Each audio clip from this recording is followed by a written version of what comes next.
আসসালামু আলাইকুম। আজকে আপনাদের সাথে আরেকটা নতুন ভিডিও নিয়ে উপস্থিত হলাম। আজকে এই ভিডিওতে দেখবো আমরা কিভাবে একটা ভিডিওর নয়েজ অথবা অতিরিক্ত সাউন্ড যেটা আসে এটা রিমুভ করা যায়, এবং এটা আমরা অনেকে বিরক্তিকর সাউন্ড হিসেবেও চিনি। এটা আসলে রিমুভ করলে আপনার কথার মাধুর্যটা একটু বাড়বে এবং কথাটা একটু স্পষ্ট হবে এবং সুন্দর হবে। চলুন এটা কিভাবে রিমুভ করা যায়, কিভাবে সহজ পদ্ধতিতে রিমুভ করা যায় এটা দেখবো আমরা। চলুন ভিডিওটা শুরু করি কথা না বাড়িয়ে। এখন চলে যাব হচ্ছে আমরা সরাসরি ক্যাপকাটে। ক্যাপকাটে যাওয়ার একটা উদ্দেশ্য হচ্ছে সব সেটিং থেকে ক্যাপকাটে একটু সহজ, তাই আমরা ক্যাপকাটে যাব। ক্যাপকাটে যাওয়ার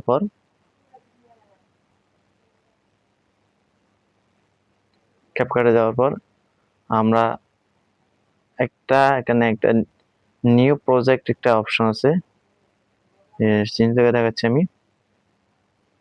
নিউ প্রজেক্ট অপশনে ক্লিক করব। আপনার পছন্দ মতো ভিডিও এখানে অ্যাড করবেন। আমার নিউ প্রজেক্টে যেতে হবে।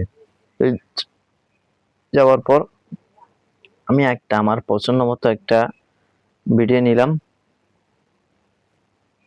এখান থেকে একটা ভিডিও নিলাম, নেওয়ার পর ভিডিওতে একটা চালু করি আমি।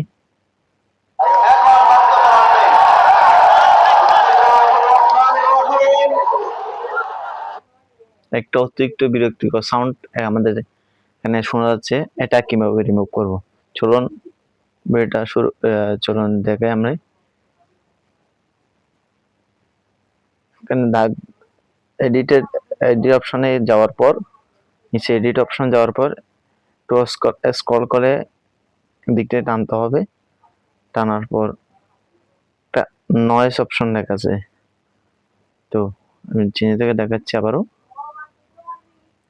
একটা নয়েজ অপশন আছে, এটাতে ক্লিক করতে হবে।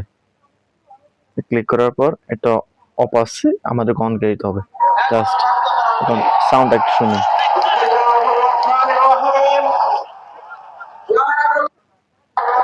ভয়েসটা স্পষ্ট হয়েছে, একটু স্পষ্ট হয়েছে কারণ নয়েজের পরিমাণ বেশি, তাই একটু ভিডিও আরো স্পষ্ট হয়েছে সাউন্ডটা।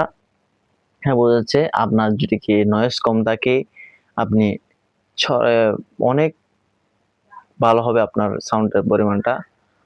আজকে তাই নয়েজ রিমুভ করাটা জরুরি একটা ভিডিও করার জন্য।